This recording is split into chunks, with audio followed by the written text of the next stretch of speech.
Today's topic is sustainable me, sustainable we. Keeping calm and empathetic in times of transition. We have Simon Turkis, Julian Nindell, and Tim Dowd, special guest with us today. And we're going to go into a little bit more depth of what we were talking about last week. This is a really important topic. And just a reminder, we were talking about empathy. Empathy can be developed, and when it is, people, relationships, organizations, and cultures are changed. This is a quote from Carol Dweck from her Mindset book. And we also talked about the book, The War for Kindness, Building Empathy in a Fractured World. And in that book, just to remind you, we were talking about empathy, that they had been over the last 4 decades, over the last 40 years, well, this was in 2009, going back to 2009, the psychologists and scientists had been studying this. And over that 40-year period, empathy had dropped 75% in that 40-year period. And these were the 2 simple questions they were asking. I often have tender, concerned feelings for people less fortunate than I am. And I try to look at everyone's side of a disagreement before I make a decision. And these are a couple of very key, very simple pieces to empathy. And today we're going to talk a little bit, we're going to go a little bit more in depth what Julianne has been working on for quite a long time, which is the sustainable me, sustainable we. She's going to tell you a little bit about what that means and share a little bit of depth in that area and the empathy part of it in what's going on today for her. Yeah, so thanks for tuning in, everyone. And yes, sustainable me, sustainable we is a philosophy that I have also up on my website, julianenendel.com, and it's something that I really do embrace, because I do believe sustainability starts with your own self. And sustainability is what is sustainable.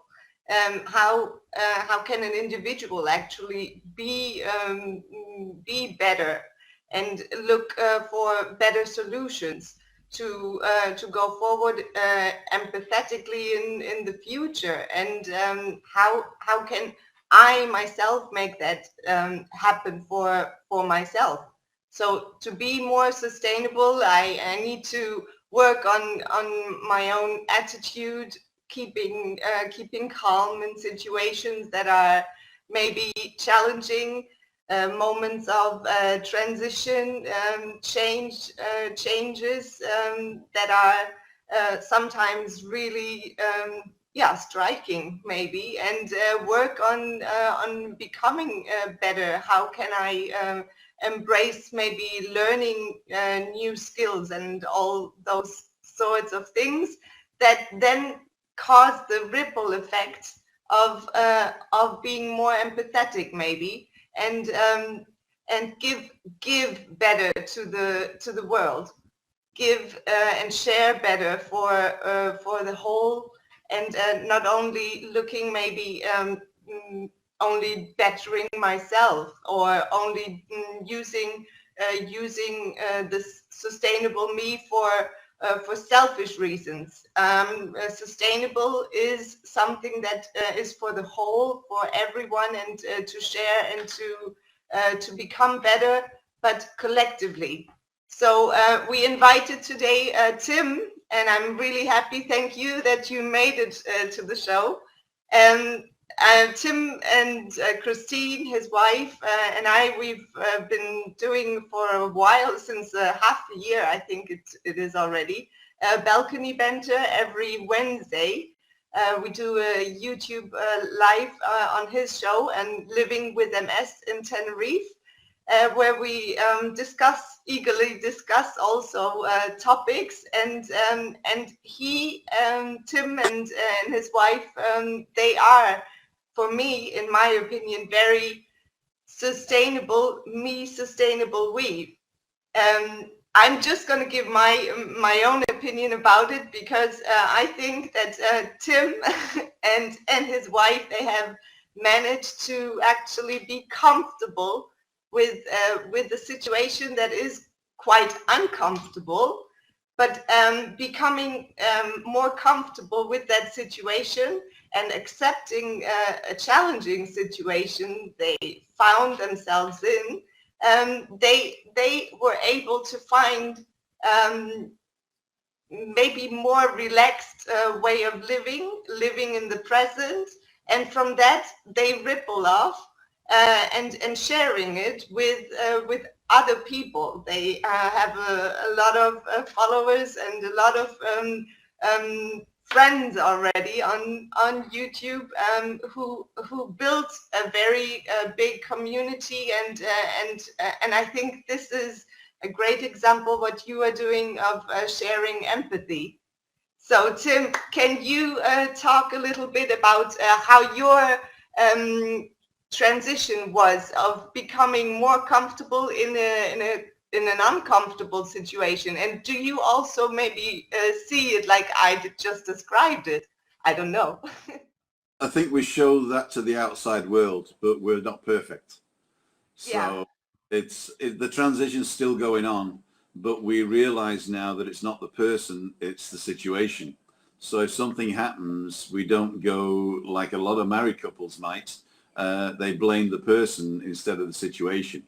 And so therefore, that's the first thing that we learned, is that there is no fault in this house. Es gibt keine Schuld in diesem Haus. So nobody is at fault for anything. So if something happens, nobody is at fault. And that is the first step towards healing, if you like. So I think that was something that we used as a tool to get round the knee-jerk reaction when something happens and the escalation that it can cause. So I think that's a good tool that anybody can use, is putting that into place as no fault in this house. And but it's always her fault, so that's also. The next thing was we realized we made a big decision in Germany to shut everything down, sell everything, give everything away, start afresh, and live the rest of our lives, however long that may be, in a place where it's warm, where it doesn't snow, where it doesn't rain that much, and also a place where we could get visitors, and they could also come not just to visit us, but to visit a beautiful place. So my daughter always said she'd rather come to Costa Adeje instead of Ensenbach, which was where we were living at the time. Although that's a beautiful place as well. And so we made a big decision to make a move. And in that move, it was inherent that we had to both accept that our lives will change dramatically. And we won't be able to do everything that we were doing. We would have to live very simply. We had to live on a budget, which we weren't doing in Germany. I was earning quite a bit of money, so we were sort of a little bit decadent in that respect. So I had to change the way I looked at life. And also I was important, and I come to being quasi unimportant.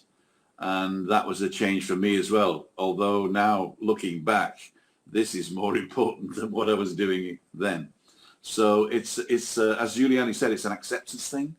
You have to accept the limitations, but then work within the limitations and push the boundary. So even though you're accepting the limitation, you're not looking at it as a barrier. You're looking at it as a goal to reach and push. And you need to change the things that you can change and accept the things you can't. And if something's happening that you don't like and you can change it immediately. Don't say I'm going to wait. We make changes very, very quickly. We change our minds very quickly. We do U-turns, in fact, very quickly. Sometimes it puts people's nose out of joint, that we're different. But that's the selfish part, that you have to be a little bit selfish, because as Giuliani was saying in one of the earlier masterminds I watched, you have to fill your cup up first before you can give. So that's all. You have to be selfish to that point where you have to look after yourself. That's the sustainable me part before you can then start giving to others. But I think you can give to others without taking away from yourself as well. And that's when we just share our lives. And we've had so many people write to us just saying, just looking at you guys makes us feel better. So I think we're making some sort of inroads into that by just being ourselves. And that warms my heart. So I'm talking, but anybody else? Doing an amazing job on it, huh? Both of you, huh? Well, we don't see it as a job, I think. I mean, I know you didn't mean it like that, but no. We really don't see it as a job. We see it as a way, a cathartic exercise for ourselves that helps others. How do you say Abfallprodukt in English? Waste, no? A waste product, yeah. It's so yeah. Our empathy is a waste product of what we do. But you know, somebody's waste is somebody's treasure. Exactly. In fact, you got to talk to him and outside in the bins. That's it. And using it and making reusing it. That's also another way of being more sustainable. To reuse stuff, yeah. I reuse my jokes often. Ding ding. So, Simon, you had a really great story earlier this morning. Thank you, Tim, for sharing all of that, by the way. Thank you. Absolutely, completely. And you didn't, Julianne, you didn't clarify. Tim, can you just share what it is that Julianne was saying that you had change in your life? What was the change that happened? Well, basically, Christina has got MS, and we were sat outside in 2012, I think it was, and in a beautiful garden in Bavaria, massive garden, blah, blah, blah. And I said, what do you want out of life? And Christina says, to tell you the truth, I just want to wake up late, have breakfast looking out at the sea, call my friends and parents and siblings in the afternoon on the phone, and in the evening have a glass of wine watching the sun go down. And I said, well, when I retire, we'll do that. And she turned around to me. She turned around to me and says, I'm not going to make that. So that was the thing. The decision had to be really quick. So from 2012, we decided.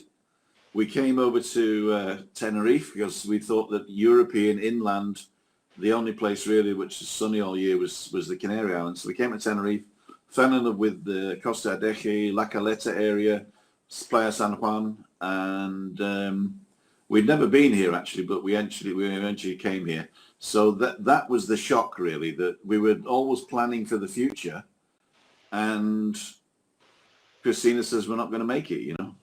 For when I'm not even 65 yet, you know. I know I look it, but I've got another 5 years to go, and you got to retire at 67 and a half these days. So that was the thing, and so I 24 hours I look after Chris now. Well, 22 because I get 2 hours off in the afternoon. But yeah, that was the change. It was the decision to become a full-time carer. Well done, you. Amazing, amazing. Thank you for sharing. Thank you for sharing. Thank you. No problem. And your story just completely encompasses everything that this is all about, what we're talking about. I can't thank you enough for sharing it. No problem. So, Simon, you had a really great story that you shared about your parents. Is that okay to share? And the two young men?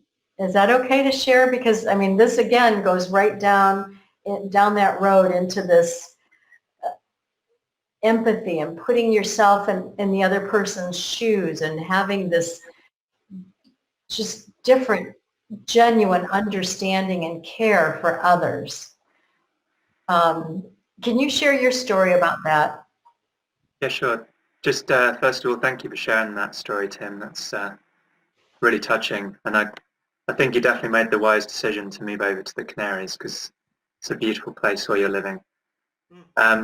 My parents, thankfully they've always brought me and my brother up to be empathetic to the best of their ability, and I think I've carried that on from what they've taught me. And yeah, they're both foster parents, so they look after they've looked after kids from the UK. They're currently based in Essex, but they also look after refugee kids that have come over. So they've had someone from Albania, and also they've had some kids from Afghanistan.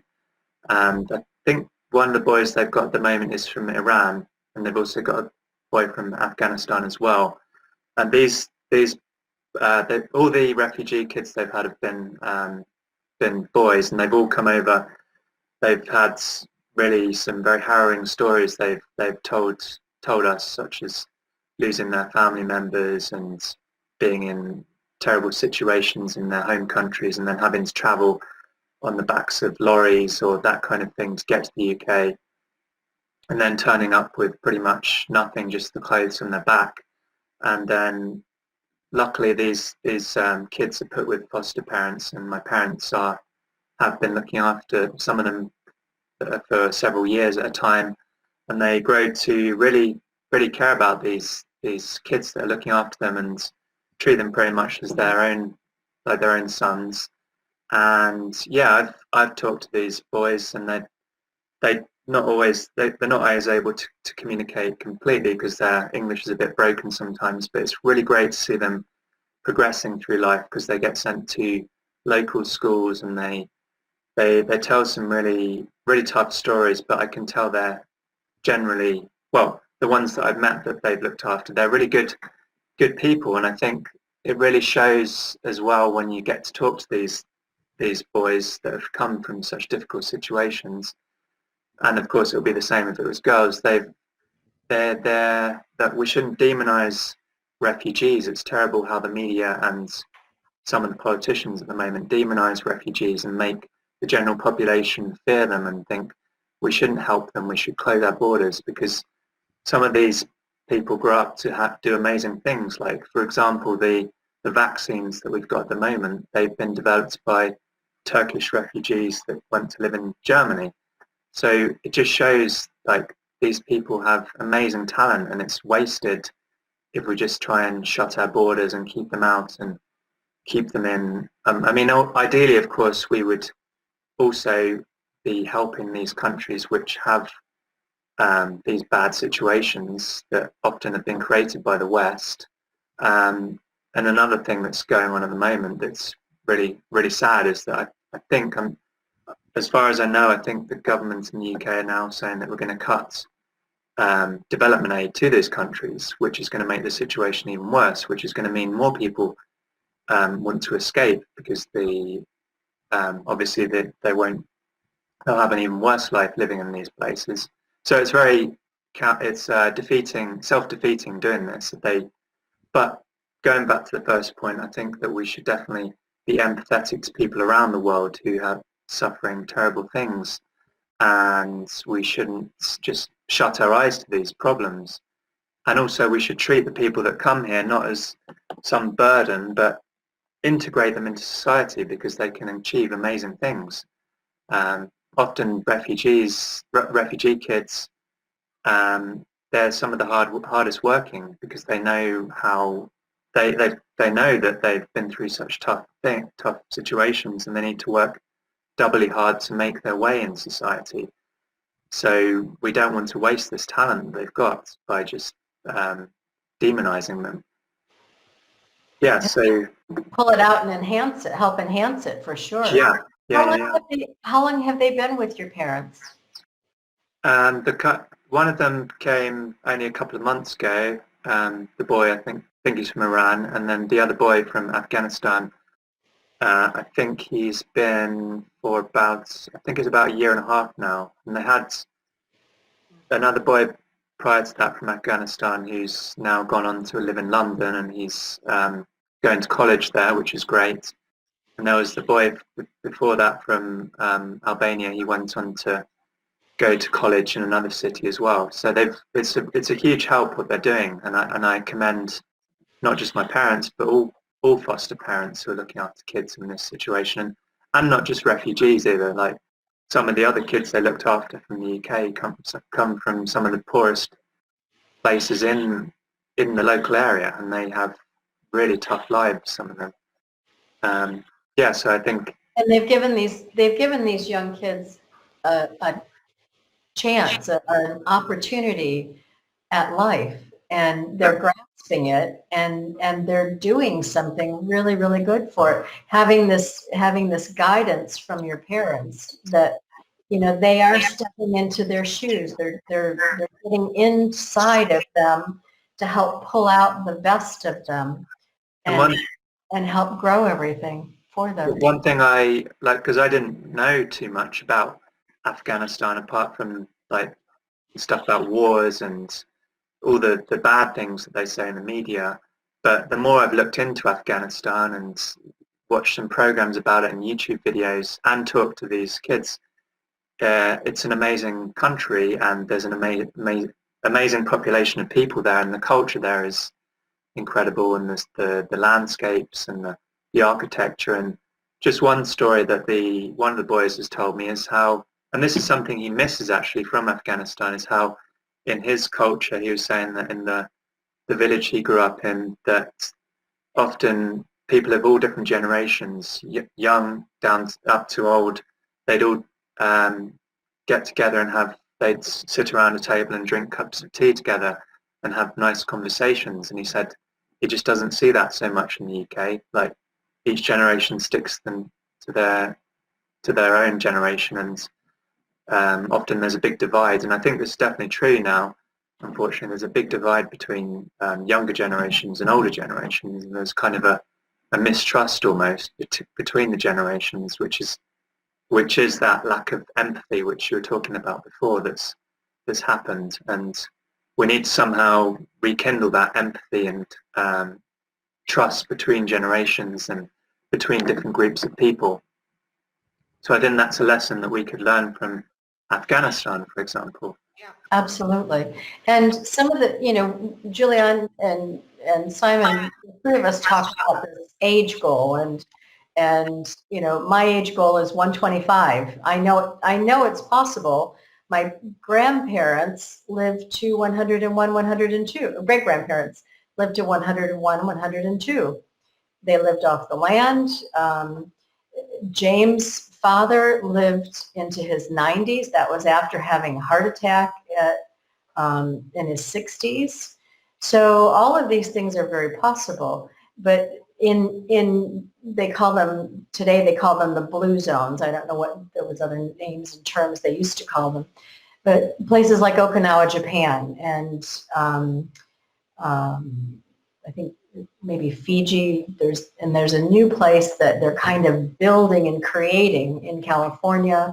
There's quite a few places around the world that they're finding people who are living well over 100. Happy, healthy, self-sustainably contributing. And that's sort of our mantra is, you know, when we look forward, we're all thinking happy, healthy, self-sustainably contributing every day until, you know, we just keep going and then boop, and that's it, you know. But every day contributing, every day, you know, thinking, what can I do? What can I do to help make this a better place today? Not just for myself, but in what I'm inputting, how it's contributing to the whole, that the whole is becoming a better place for what I'm contributing. And that all ties in with the empathy part of things. And one of the big core things in these communities that are living to over 100 is, one, it's normal. It's normal and natural. Their environment, they know people live to over 100. So that's their mindset. That is their automatic mindset. They know people live to over 100. It's just, that's normal. The other thing is the community is from, like you were saying, from young to old. And every weekend, they bring the elders out to the square, the little town square. They bring all of them out, and they all have conversation together. They all come out as a community together. Okay. I thought they'd To been lift each other. And the elders share with the younger ones. They share together. The younger people share their thoughts and ideas and creativity, and the elders share with them their experience. And together they blend going forward to a better place.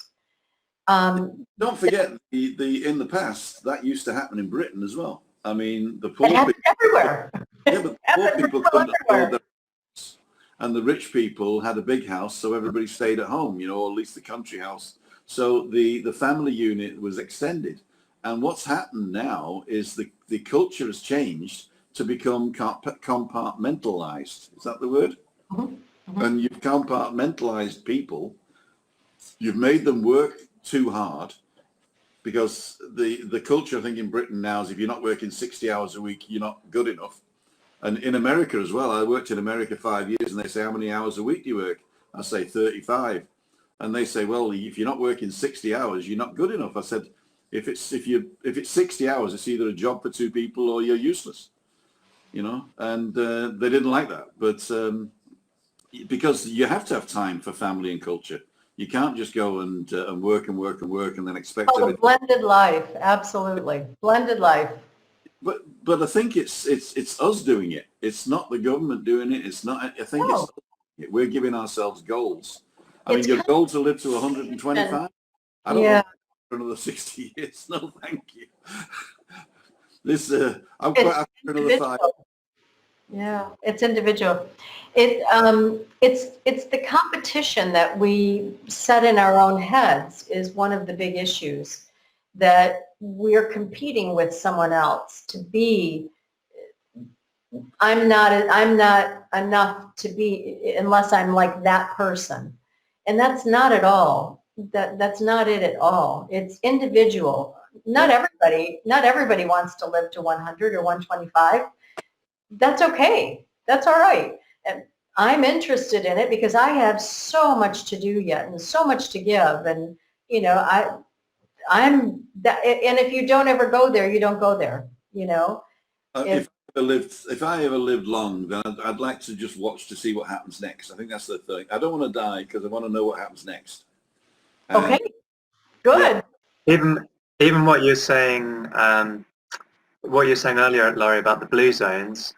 I was just reading the other day about how, like, this idea that we've got to, say, go to the gym or go for a run, all this kind of exercise, like do very strenuous activities. If you look at the blue zones, they're just active during the day. They're walking around, they're doing the gardening, they're doing the washing, they're just going for a walk. And like today, I was just out for a long walk.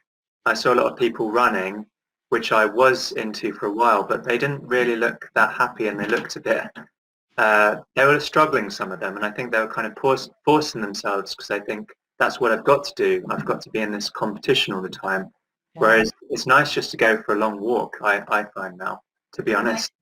I find as well that it is like what you said, Laurie. It's mindset, and when we're talking about like sustainable mindset, creating that. That's right. How is it going to be achievable? And 125, it might sound like as an unachievable goal, but yet if you plant that seed and doesn't need to be like happening, but just keeping that in mind and working towards something, because if we stop working towards something, then we're on the downfall. And And as well, we are always gonna like what you said, Simon. We're gonna be always confronted with resistance when making changes, and when we have to accept ideas, or especially new ideas or new changes. Then we will always be confronted with resistance, and especially not necessarily, not only from external resistance, but also internal resistance, self-sabotaging resistance that is going on in ourselves, because we are not good at this new habit. Maybe we beat ourselves up instead of bettering ourselves up, or I don't know how you might want to call it. So, Simon, can I just go back for a minute to what you were talking about with your parents and the transitions that I'm fascinated with the story of your parents taking in these young boys and the transition that they must be going through of not knowing the language, being in a completely foreign place with people that are not their family, and yet they're adapting and adjusting, and like you said, they're going on and they're going to university and they're thriving. It must be just such a desperate place that they've come from, that they're willing to just do whatever it takes to move forward. And that transition is just, it's amazing and so fascinating to me, how your parents helped them transition through that. But I think, as Tim was saying with his situation, it's definitely not easy, and there's a lot of obstacles to overcome, because they're coming from a completely different culture, where, as I was saying, I would say in their culture they're a lot more intergenerational, and often they're from small villages as well, where they've come from.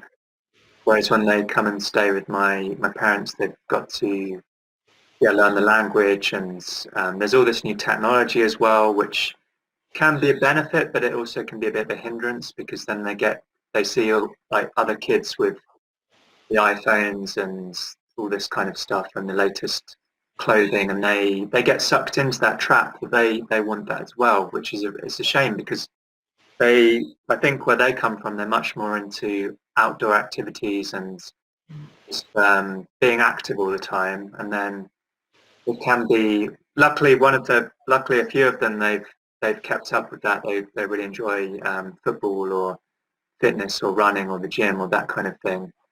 But yeah, I'd say it's a huge benefit for them when they come and they're being put into a local school, and they learn to interact and make friends with local kids, and they go to, I don't know, play football with a local team, that kind of thing.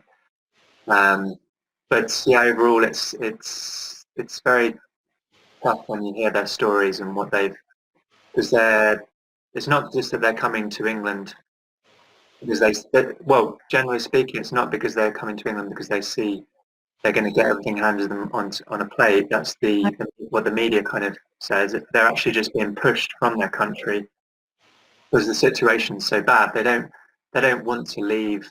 Like, it's not that they desperately want to get to England. They just want to get away from something that's so tough, and they see no hope where they are. So their parents or their family say you need to escape from here because they're coming from war-torn places, or there's no jobs, or it's just terrible situation where they're coming from. Can I put this back up really quickly? We're coming to the end of our time here, but can I just put this back up really quickly, because it all ties together, as we always say on all the different 30-minute masterminds. All of these different things are so interlinked. Julianne talked us through, I've talked through before, and Julianne talked us through it last time, the Maslow's 8 hierarchy of needs. And just the very basic fundamental, what you're talking about, Simon, the psychological and biological needs, the food, water, warm, rest, air, drink, sleep, shelter. That part of their life has been completely rocked upside down. And they're just seeking to have the very basics. And then safety and security, the second rung of this is just safety and security and protection from elements, stability. So those are just the very two basic things. And the empathy around people who are embracing and your parents helping them. And everything that you've been doing, Tim, with all these major transitions going on in your life with, learning when Christine had MS and all the different things that you changed and the way that you changed your mindset around all of it. And the different things, you said you made new rules on how you're looking at things and the way that you approach it together. So this is ongoing topic, I think, for us, the empathy part of things. We're out of time. We're past time, actually. And there's still so much more to talk about around this. So I'm going to, one more time, let's just share this piece. Empathy can be developed. And when it is, people, relationships, organizations, and cultures are changed. And I think we lost him. We lost him. So we're going to carry on a bit more on the empathy part, coming at it from different perspectives as we go forward in our different topics. So is there anything more you wanted to add, Julianne, before we say goodbye today? Well, keeping it good and empathetic and peaceful for yourself, and then ripple off on the outside. That's what it is. And Simon, do you have anything more to add before we say goodbye? Just a quick point that I think a big part of empathy is listening to people and taking the time. Just taking that moment. It doesn't have to be a long, drawn-out thing, but even taking 5 or 10 minutes to listen to people and truly listen, and not, if you are listening to someone, you're talking to someone, don't then, on the other hand, be distracted by your phone. Actually give them your full attention. I think that's what a lot of people are missing now. They think that people aren't really listening to them. Yeah. We're going to sign off because we're past time now. I dropped out there. Sorry about that. That's all right. Welcome back. Is there anything else you want to add before we sign off for today?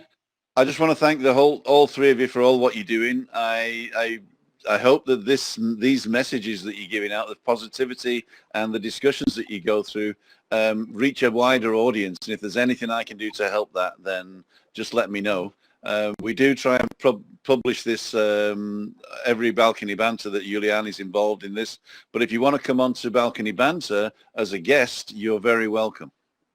Oh, Tim. Thank you so much for coming again on the show. And as we said, this was not going to be the last empathy talk. No. So you are very, very welcome to be back on board. We're well beyond our 30 minutes today. This is Lori McGilvery, Simon Turkus, Julianne, and our very special guest today, Tim Dowd.